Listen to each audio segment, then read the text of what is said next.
asking you, they asked my girlfriend what her name was, and I don't want to say her name on here, but, they did a whole chant with her name, and so from Utah, and the whole room was screaming her name, and it was very hyped. They were showing you different dances, and it really, that first room just felt like it was the start of something. Get everybody in the right mood, get a couple drinks in them, get everybody flowing. There's a little bit of stages, and the actors would come in and out between off the stage and in the crowd. A wall opens up, and you go into a second room. The wall closes behind you. Now you're in a second room, which is a little more artistic, a little more Bob Marley. There's a tree. There's people dressed like Rastafarians. And then you start hearing some of the Bob Marley music. And I don't remember the set list, and there's no set list. It's not a concert. But I can tell you from start to finish, they play every Bob Marley song you can imagine. Everything, all the Could You Be Loved and Three Little Birds and Is This Love and Jammin' and Buffalo. So every Bob Marley song wasn't. They were so cool, respected. They could tell who wanted to, be involved, who wanted to jump on stage with them and who didn't.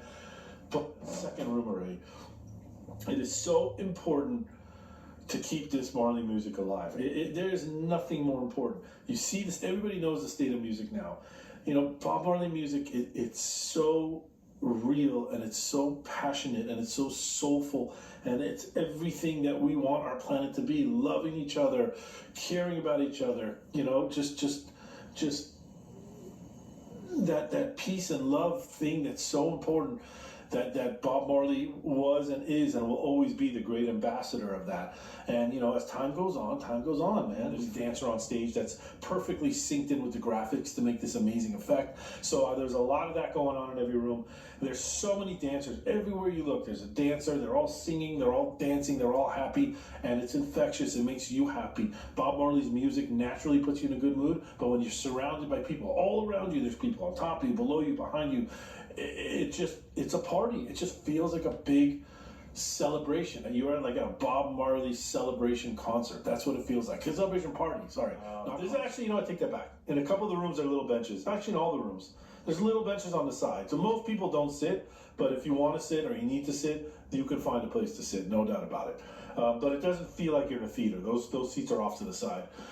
It's very well done. Very high quality, everything. High quality graphics, high quality sound, high quality actors. It just felt like a fun, high quality show.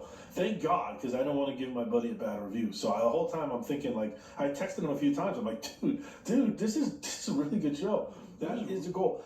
If you like Bob Marley, if you don't like Bob Marley, this is such an entertaining show. Visually, musically, it's awesome. Everything leading up to the last room.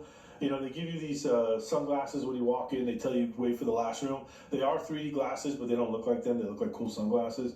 And you get to the last room, and they did a great job on the 3D.